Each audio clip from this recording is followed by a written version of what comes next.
What's up, guys? Welcome back to Sunday Sports Club Podcast, a podcast all about sports. And if you weren't here last week, you might not know that it's been a hectic week over here in this household because of football.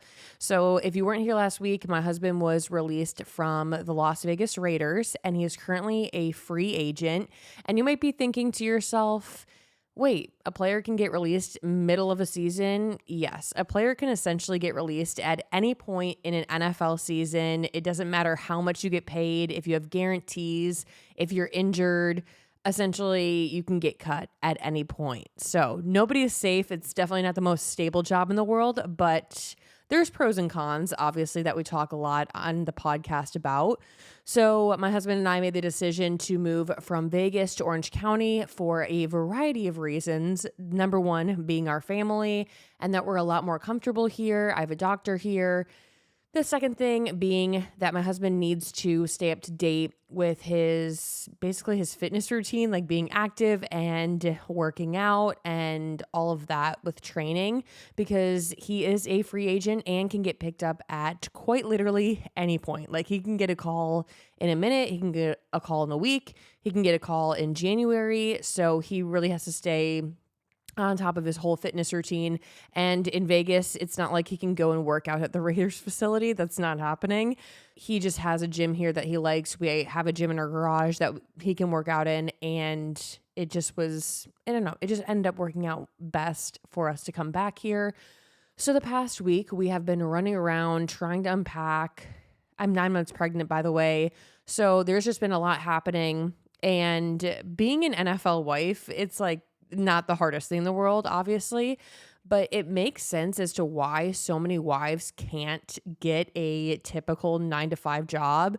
If you don't want to do a whole long distance relationship, or you don't want to be in a long distance marriage, which I personally would not want to be in, there's just, it's very hard for you to maintain your own independent identity outside your husband when a huge part of your life could be up and moving.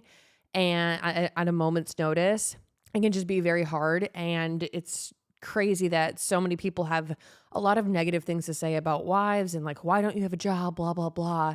I want to say like a majority of wives in the NFL do have some sort of income, whether that be them having like an Etsy shop or working at a Lululemon or working remotely at a typical 9-to-5. A lot of women do have their own identity outside of their husband. It's just not the typical, hey, I'm going into work every day, because the lifestyle just, you can't do that with this type of lifestyle, especially if you have a husband like mine who, you know, has gotten cut this year. He got cut last year, and we've moved 4 times in the past 4 years.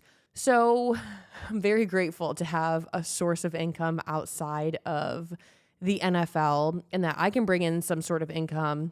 And that's actually what I wanted to talk about today, because ever since my husband got released, a lot of people, not really in the best way, I think they say it more in a hateful way, but I feel like the curiosity is still there, is, oh my God, your husband got released. Like, why are you still doing house renovations? Oh my God, y'all are going broke. Oh, is he going to get a regular job? Are you going to have to get a job? And I'll just set the record straight. Like, we have multiple sources of income that we've built over the past 7 years. Also, if you're in the NFL for 7 years and you need to immediately get a job the second you're cut, something's not adding up. So today I want to talk about the ways that the NFL can help guys bring in other sorts of income and how they set up these players to not go broke, because I feel like that's a huge misconception, is that NFL players go broke once they're done playing, which it happens, but I feel like it's more rare than a lot of people think. Before we jump into the topic of going broke in the NFL, let's for a second rewind. Sunday Sports Club podcast has been released on Mondays up until now. And then I kind of had an aha moment where I was like, okay, Monday night football games, Sunday games, like I was recording sometimes on Saturday or on Sunday morning, and a lot of those important games were happening later in that evening. And so some of the jargon that I was putting out there was no longer accurate. So I was like, why am I doing it why am I releasing it on Monday? I should release it on Tuesday. So now Sunday Sports Club podcast is being released on Tuesday, and I feel like it's a great time to transition to releasing on that date because we are heading into playoffs. So jumping into some current events, what's happening around the NFL. We are pretty late in the season, and you're going to start to hear about NFL teams clinching a playoff spot. So what it means to clinch a playoff spot is basically you could lose out and your team is still going to playoffs. Now, is that the smartest thing to do? No. The better you play, the better your record, the better of a spot you're going to have when it comes to playoffs. So even if you clinch a spot, you don't really just want to throwing my hands up in the air, like, let's go out there and just fucking lose. Who cares? No, you still want to have a good spot heading into playoffs because when playoffs come, which is in the middle of January, the teams who have clinched it and who have better records get a bye week the first week of playoffs. So that means that they are completely off, and it's just a great way to set up your players heading into a Super Bowl, because if you don't have that bye week, it's just a very, very long time of all these players getting banged up. You don't get any rest. You don't really get any breaks. And so the wild card teams will play the first week of playoffs, and then the other teams that have a better record will have that week off. And fun fact, all teams get paid the same way. So the Eagles, for example, they're probably going to clinch a playoff spot if they haven't already, and their players will get the same salary as a team that's a wild card team that's actually playing that week. Very interesting stuff. I can't wait to head into playoffs because I feel like there's a lot I can talk about with playoffs and all the rules and what's happening. We can get more into the nitty gritty of following actual teams, whereas in right now, it's kind of hard to cover 32 NFL teams. So I'm really looking forward to that. But like I said, you'll start to hear about clinching a playoff spot, which is very important. So to cap off the NFL playoff talk, I will kind of go over some of the teams that are winning in their division. In the AFC, we have the Dolphins, the Chiefs, the Jaguars, and the Ravens. And then in the NFC, we have the Eagles, 49ers, Lions. And then the NFC South is just not looking too hot these days. The NFC is doing drastically worse than I would say the AFC is doing. And that's just a current thing. It's not the past 20 years, the NFC just sucks and the AFC is great. No, you can just see if you look at the NFC South, there's just not great records right now. So that's it for current events. And now we're going to head into position of the week.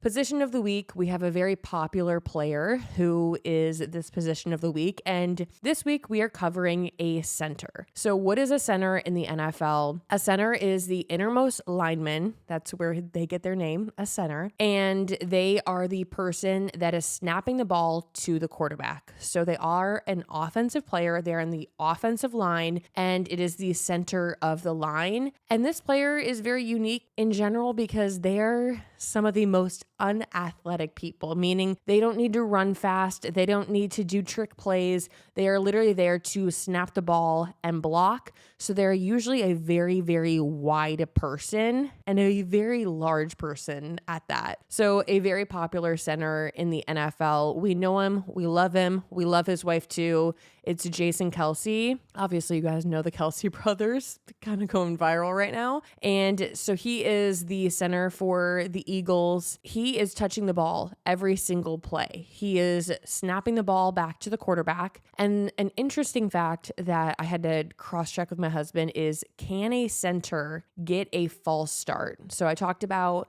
penalties and flags a few weeks ago, and a false start is when you have a 5-yard penalty because somebody on your team basically moves across the line of scrimmage before the ball is snapped, and a center cannot move basically until he snaps the ball. So that is the position of the week. Very important player because you're kind of doing a few things at once. You're snapping the ball, and then you got to make sure that once you snap the ball, that you're making sure the defensive players aren't trying to tear you down and go to your quarterback. So they're very, very important when it comes to run plays and making gaps. So if you guys don't know who your center is for the NFL team that you root for, go and look that up. That is your homework of the week. So now that we've covered a bit of our basics, we've gone over current events, we talked about player of the week, we are now going to talk about how likely is it for an NFL player to go broke? And I'm talking like no money, you need to get another job, like there's no savings, like broke, okay? And you hear about these stories, I feel like out in the media, like, oh yeah, that one NFL player, like he made X amount of $1 million and now has nothing to show for it. I feel like those things were a lot more common in past years in the NFL, whereas in now, they give these players so many different tools to make sure that that doesn't happen, because at the end of the day, that would reflect really negatively on the NFL in general. And that's not to say that, okay, like I haven't heard of a few players that has happened to, but it is a lot more rare than people make it out to be. I've talked about the fact that my husband just got released by the Las Vegas Raiders. This is my husband's 7th season in the NFL. Up until last year, he had a very stable career and had never been cut by an NFL team. And then last year, he got released by the Cleveland Browns. And then this year, he got released by the Las Vegas Raiders. But 7 years in the NFL is a big chunk of time. If you're going broke after 7 years in the NFL, you're not doing something right. You're not handling your money right. You're not taking advantage of all the tools the NFL is giving you. And that is something I want to talk about today on the podcast, is like, what tools does the NFL give these players, give their families, to make sure that they're set up for success and that that doesn't happen? And I mean, I'm just going to speak for myself here. As an NFL wife, my husband has been on multiple teams where I have been connected with multiple people, and every NFL team my husband has been on, there has been some sort of meeting or a wife gathering where they talk to the wives about making sure their family isn't taking advantage of them and living well within their means, and some of the benefits that wives and the family gets, but also some of the benefits that the players get that the wives don't get, to make sure that these players are still taking advantage of some of these things. Because at the end of the day, when my husband's in the NFL, he's not really worrying about like X, Y, and Z outside the NFL. So I think it's a really great thing that they give the wives some of these tools as well, and like inform them as well. Because, for example, and this is something I'll talk about in a little bit, the NFL does give tuition reimbursement to players that are active and have been active for at least a year, but they don't give it to the wives or to the family members. I think it would be great that if an NFL player doesn't want to take advantage of that, he could give it to a spouse or to a child, the years that he's like granted in the NFL. That's definitely not the case now. Hopefully that'll change in the future. But I do think it's important that the wife know that, because down the line, she could be like, oh, like if you're interested in like going and getting a degree, like go ahead, like you can get that for free, or you can get it reimbursed from the NFL. So as a wife, I will say they also give us tools to better the player and to make sure that these players aren't going broke as well. And I'm kind of throwing around the term going broke, but when I say going broke, I mean you have had money, a big chunk of money, and then you spend it, it's wasted, it's gone. Now, there is a difference of going broke or just not making that much money in the NFL to begin with. And some players don't make that much money in the NFL. If you're in the NFL for a year and a half and you're on practice squad, you're definitely not going to be able to go broke, because you didn't really have that much to begin with in terms of rookie minimums and practice squad minimums, and even what state you're playing in, because what state you're playing in is the state you get taxed in. So a player who is in California is going to make a significant amount less than a player who is in Las Vegas, because you look at all of the home games. Well, how many home games are in a season? That's how many home games are going to be taxed California or taxed in Nevada. So the best way I can describe all of these benefits players are given is basically to go through the timeline of like when you get drafted all the way until retirement. Like, what is the NFL doing? What are you doing as a player? All of that. So basically, to begin with, the number one way that a player will make money in the NFL is he will sign with an NFL team as a free agent, or he'll get drafted, but every NFL player is going to get a signing bonus. Now, if you get drafted, the signing bonus is going to be significantly more, whereas if you're an undrafted free agent, Isaac said that he has heard of players getting less than $1,000 for a signing bonus. And a signing bonus can be very important because you got to think about these college guys. You know, you're coming out of college football and you didn't have a 9 to 5, although I'm sure that a lot more players these days have money because now they can work with companies and receive sponsorships. Whereas when my husband was in college and playing football, he was not able to make a source of income outside of he wasn't able to make money at all. So you kind of have to rely on your parents and like per diem and all of that. So when you first sign with an NFL team as a rookie, a signing bonus is very important because it sets you up. Like you have basically nothing to your name unless your family has given you money, or sometimes football agents will help lend money until you get on a team and you can pay them back. I don't even think that all agents require players to get paid or for players to pay them back. Basically, you get on an NFL team and it's like, hey, you have to move out to California, sign a lease, and hopefully you make the team, because if you don't, yeah, I'm not paying for your plane ride home. So that can be kind of difficult. Like for example, my husband, when he first signed with Los Angeles, I'm getting all my losses, Las Vegas, Los Angeles. But when my husband signed with the Los Angeles Chargers, it was very difficult because one, he was coming off of not having any sort of income. And then he is expected to sign a lease in California, which is very expensive, and live life in California and get furniture and basically like start your life there. But you don't really know if you're going to make the team. So it's like, you know, a double-edged sword. But one thing my husband did point out is that as a rookie, you have rookie meetings every single day, all year long, and they call it rookie development. During rookie development, they have different people that have different skill sets or assets come in and talk to these rookies to kind of set them up for success and set them up for a long career, or at least ways that they can really take advantage of the benefits of the NFL. So he said he's heard from financial advisors or mental health coaches, life coaches, basically people that are there to give them a lot of information. Hey, here's how you save your money. Here's ways you can invest your money. Here's the benefits that the NFL will give you, and all of that. Once you are in the NFL for a minimum 1 credited season, so you play in 3 games for a year, you will get enrolled into their NFL player tuition assistance plan. So my husband did take advantage of this. It's basically you get to go to college for free.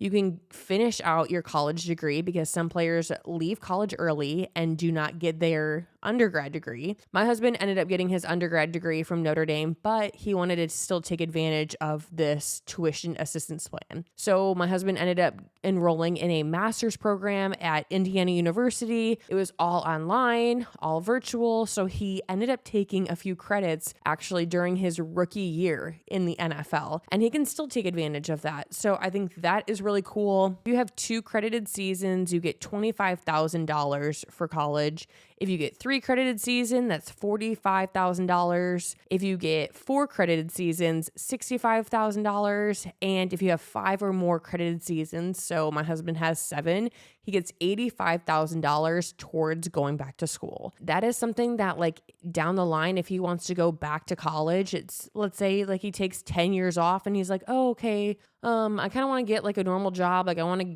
get my accounting degree or something. I don't fucking know what he wants to do. But if he wants to do that, he can always go back and like get his master's degree, his doctorate's degree. Like you can really just continue going to college and just take full advantage of this. Another way NFL players are set up to not go broke is with their payment structure. So my husband has been in the NFL for 7 years. I feel like I've said that way too many times in this episode. I'm sorry. That's going to get annoying. But it just goes to show like how much the NFL has evolved from when he started all the way till now. When he first started in the NFL, he only got 8 checks over the entire year. So he got checks every 2 weeks, and that stopped when the football season was done. And that can be a lot because you're giving a 22-year-old kid like all of this money. There's only 8 checks, and he's just viewing this like big source of change and looking at it like, oh wow, like I can go and do this. I can go buy a car. I can go like get this chain of my number with jewels on it. even if my number changes next year. But basically, you get all of that money over 8 checks. But now the NFL has evolved to pay out players over the course of 36 weeks. Now, why does this make a difference? Because you're getting paid basically half the year, whereas you were only getting paid during the football season, and it's the same amount of money. It's just divided up a lot better. It helps players view their money in a different way and like not so much all at once. As for post-career, there are a lot of resources that the NFLPA gives for players, and a lot of it my husband doesn't really know because he's still currently a player. But the NFLPA is the Players Association. That's what it stands for. The National Football League Players Association. And they are basically the union for these NFL players. And they're truly there to help the players with their safety, with their finances, with if they do want to find a job after the NFL, having connections and resources. So while my husband hasn't taken full advantage of the post-career resources, there are a lot in play. And there's a ton of NFL players that are retired NFL players. And I feel like it's just this huge sort of community that, like, if my husband wanted to go into be a financial advisor, he could do that. Like, there are resources in the NFL. And the last thing I want to talk about, and probably the most important and most interesting, is the retirement plan in the NFL. So what does a retirement plan look like for an NFL player? How are these retirement plans making sure these NFL players have money heading into retirement? So you have your pension and you have your 401k.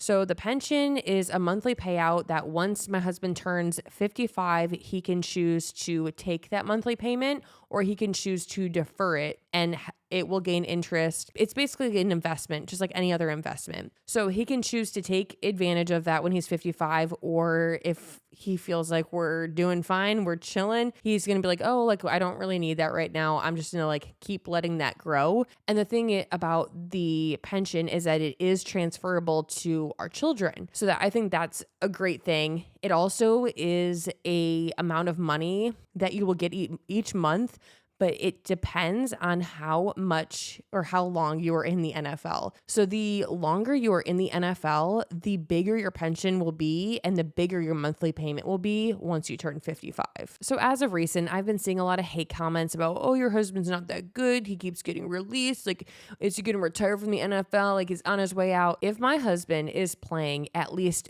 3 active games in an NFL season, being in the NFL is worth it, because being an active player will give you so many benefits. That is more money going towards your pension, more money going towards your 401k. That helps with getting more money if you want to go back to college. That also is just more money in general. It's 3 games of salary. So you have to think about all those things as well. And let's say my husband doesn't play the rest of the year, and then he doesn't play all next year and then plays the last 3 games of next year. Our insurance will basically restart and we'll have insurance for another 6 years. Whereas in basically from the time he stops playing now, we have like this time clock, but it resets the second he plays again. In addition to your pension, you also have a 401k. 401ks in the NFL are super interesting, and I never really had a job that contributed to my 401k, at least not that I'm aware of. But when I got married to Isaac, I was introduced to his financial advisor, who is now our financial advisor, and he gave me a lot of great information. And the 401k in the NFL is every player should be taking advantage of it, because as a player, if you put in $18,000 each year, the NFL will put in $30,000. So they will match what you're doing and basically double it. I mean, that's just kind of like a rough estimate. Then you have that money and you do that every single year and it'll continue to gain interest, and then you can pull it all out at the age of 55. So in general, if you're looking at the pension and the 401k alone, in addition to how many years an NFL player plays in the NFL, in addition to college assistance and the resources, an NFL player should never go broke, or at least it should be very hard to go broke. Now, there are players who like to spend money on cars and jewelry and fancy things, but there are a ton of players who are using their money and putting it in different investments. So, for example, my husband and I have bought multiple rental properties.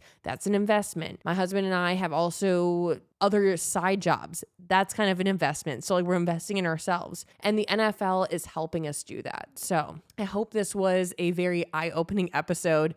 I've just been seeing it like crazy all over social media.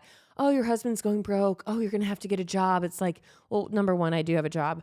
Number two, it's very hard to go broke when you're in the NFL. So I hope you guys enjoyed this episode. It was a little bit on the shorter end. I'm very, very out of breath. I have had to stop this episode multiple times because I'm so out of breath.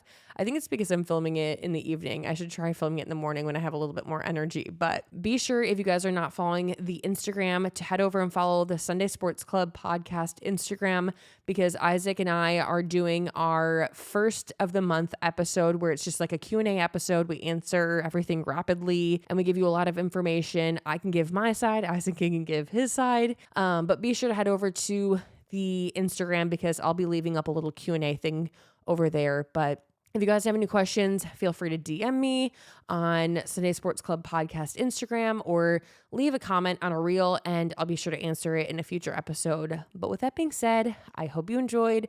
I hope you learned something, and go and teach your boyfriend, your husband, some male that needs to be corrected. Go teach him something. I hope you enjoyed, and I will talk to you next Tuesday.